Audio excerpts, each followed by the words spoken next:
Hi, listeners. Welcome back to Why Walking Matters, the Science Explained. I'm Tatiana, your host. I hope you enjoyed last week's episode where we interviewed our very first guest on the podcast, Dr. Yuvraj Chowdhury, a cardiologist and walk leader with Walk with a Doc. If you haven't had the chance to listen to that episode, please check it out and be kind, share with a friend. This week, we're talking about consistency because, as we've been learning, that's really what matters. Today's episode is about how to become a consistent walker, not just someone who walks occasionally, but someone who builds walking into everyday life. We'll talk about what the research says about how much walking you actually need, why consistency matters more than perfection, practical tips doctors recommend for making walking a lifelong habit, and some books and resources that can help keep you motivated. Let's get into it. First, why consistency matters more than intensity. One of the biggest misconceptions about exercise is that it has to be intense to be effective. But walking research tells a different story. Health organizations recommend at least 150 minutes of moderate physical activity per week, which can simply be brisk walking. That breaks down to about 30 minutes a day, 5 days a week. But here's the encouraging part. Even much smaller amounts of walking can still have measurable benefits. Research shows that walking less than 2 hours per week still reduces mortality risk compared with being completely inactive. In fact, a recent study found that just 10 minutes of walking per day could lower the risk of early death by about 15%. So the takeaway is clear. Walking doesn't have to be perfect, it just has to be consistent. And that will be our focus today. Let's talk about the step count myth. You've probably heard the famous number 10,000 steps per day. But interestingly, that number didn't come from medical research. It came from a marketing campaign for a Japanese pedometer in the 1960s. Modern research suggests that health benefits begin far earlier. For example, around 7,000 steps per day appears to deliver major health benefits. Increasing from 2,000 to 4,000 steps already reduces mortality risk. Another study supported by the National Institutes of Health found that adults who walked about 8,000 steps per day had significantly lower mortality risk than those walking only 4,000 steps. So instead of focusing on a perfect number, a better strategy is simple. Walk more than you did yesterday if you can. Consistency beats perfection. Let me say that again, listeners. Consistency beats perfection. Now, what about what doctors say? What are physicians' recommendations for walking? Well, doctors often recommend walking because it's low impact, it's accessible, it's sustainable in the long term. And according to clinicians, regular walking can help lower blood pressure, improve circulation, support weight management, reduce risk of heart attack, and improve sleep and mood. These are things that we often talk about on this podcast. One interesting statistic, though, walking about 21 minutes per day can reduce the risk of heart disease by about 30%. And it doesn't even have to be continuous. Experts suggest you can break walking into smaller segments like 10 minutes in the morning, 10 minutes at lunch, and 10 minutes in the evening. It all counts and it all helps to contribute toward being more consistent. But as we all know, starting any routine is easy, including a walking routine. But turning it into a habit is harder. Behavior research shows habits form when three elements come together: a cue, a routine, and a reward. For walking, this might look like the cue is finishing dinner, the routine is a 15-minute walk, and the reward is whatever makes you happy, a relaxation or listening to a favorite podcast or music. Studies of exercise behavior show that social support, structured goals, and tracking progress all increase adherence to physical activity habits. In other words, consistency improves when walking becomes part of your routine, not something you have to decide every day. Let me repeat that, listeners. Consistency improves when walking becomes part of your routine, not something you have to decide every day. Here are some practical tips for becoming a consistent walker. These tips are supported by research. Number one, start small. If you're starting from zero, try 10 to 15 minutes per day. From Mayo Clinic Health System.org, start slowly.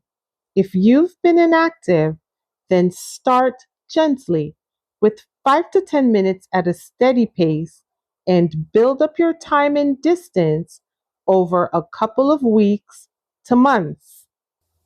Be gentle with yourself, listeners. Small wins build momentum. Number two, schedule your walk. Treat it like an appointment. And here's a tip: morning walkers tend to maintain routines because fewer things interrupt the schedule.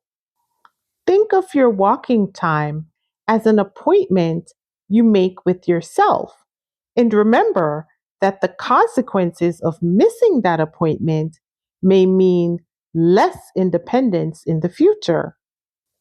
Number three, pair walking with something enjoyable. For example, listen to your favorite podcast, call a friend while you walk, walk your dog, or explore new neighborhoods. This creates positive reinforcement. You can also sign up for a volunteer activity that includes walking, such as leading tours at a museum. And this may not be as interesting, but you could look at your routine errands and select some that you could walk to. Can you walk to the pharmacy or the library instead of driving? If you walk for those trips, you get the benefits of exercise while shortening your to do list at the same time. And to keep from getting bored, you can plan several different routes, create several routes to choose from to add variety to your walking. Once you take that first step, you'll be on your way to an important destination: better health. Number four, track your progress.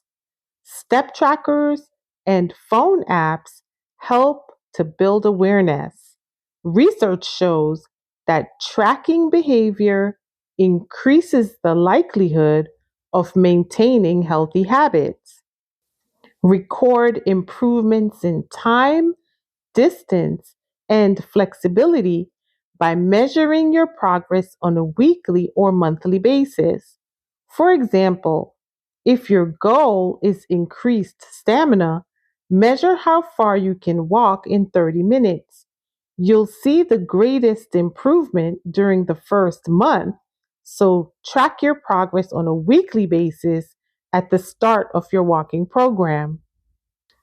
Then you can include new but reachable goals to keep building your fitness level. If your fitness level stays the same for an extended period, add a new challenge. For example, I can walk along flat ground easily.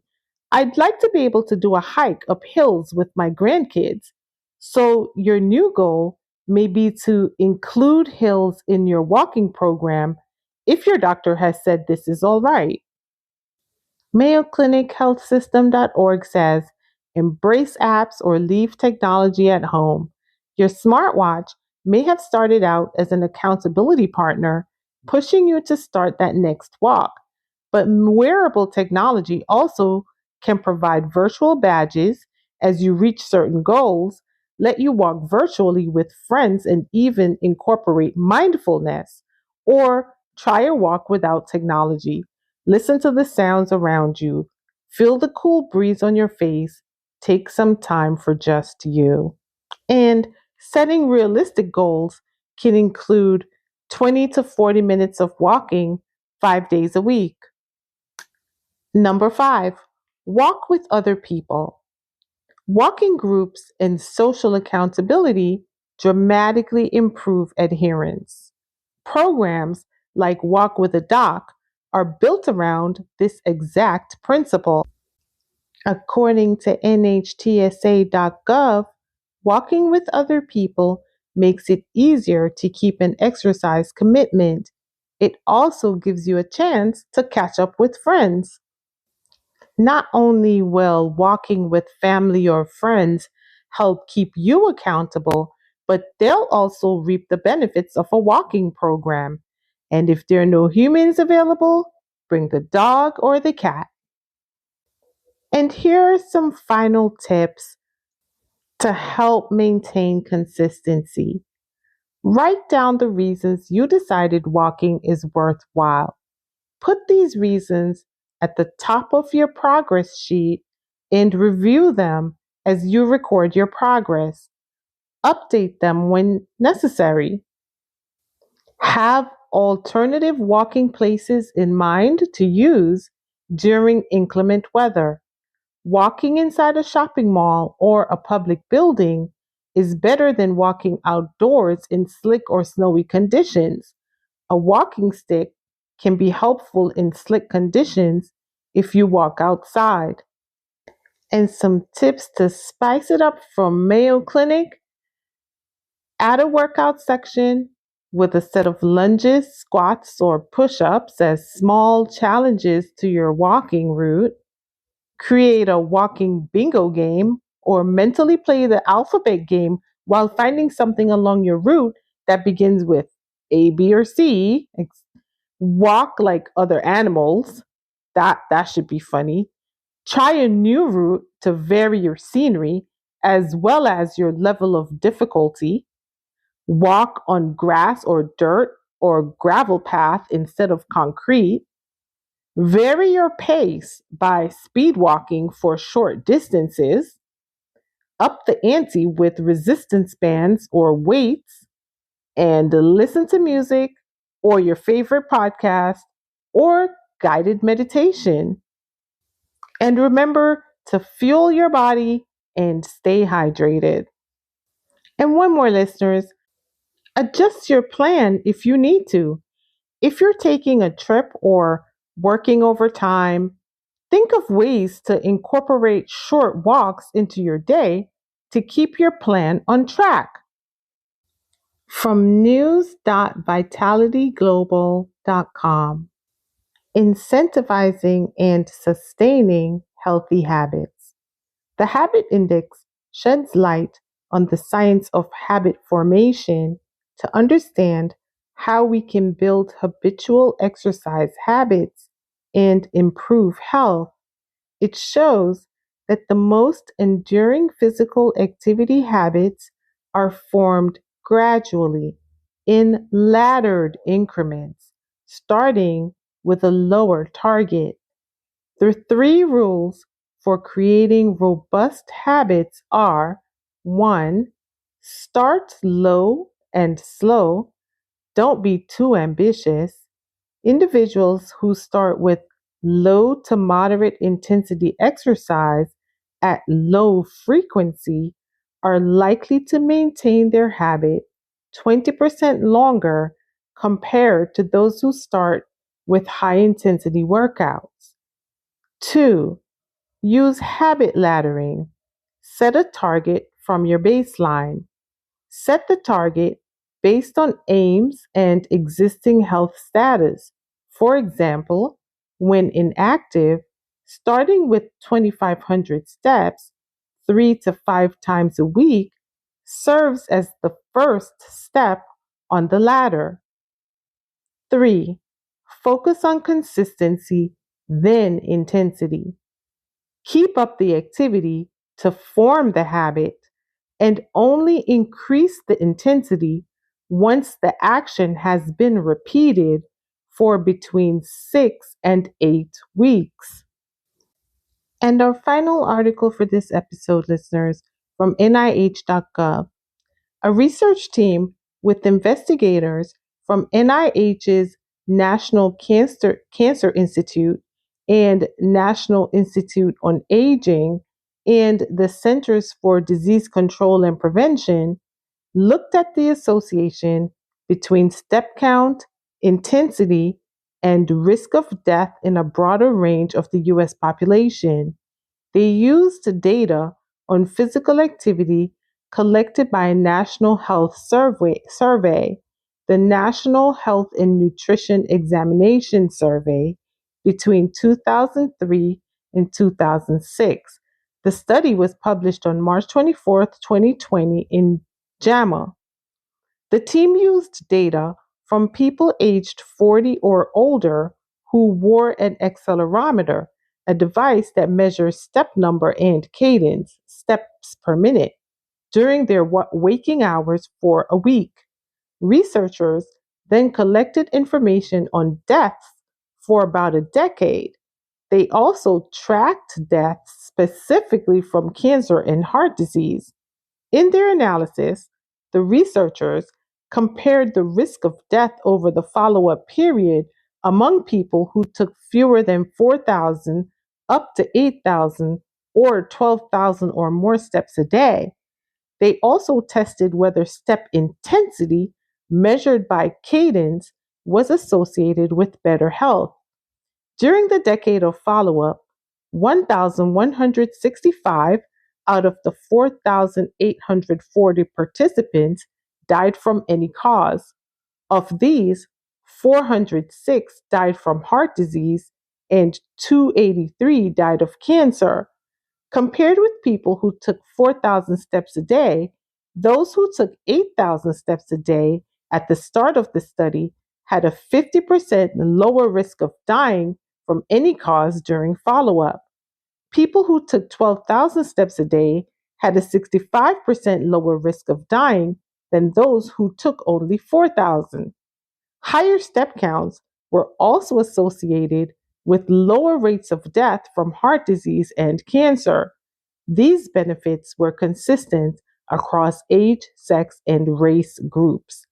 Step intensity did not seem to impact the risk of mortality once the total number of steps per day was considered. Only an increased number of steps per day was associated with a reduced risk of death. We wanted to investigate this question to provide new insights that could help people better understand the health implications of the step counts they get from fitness trackers and phone apps, says first author Dr. Pedro St. Maurice of NCI. The findings are consistent with current recommendations that adults should move more and sit less throughout the day. But because this study was observational, it could not prove that increased physical activity caused a reduced risk of death.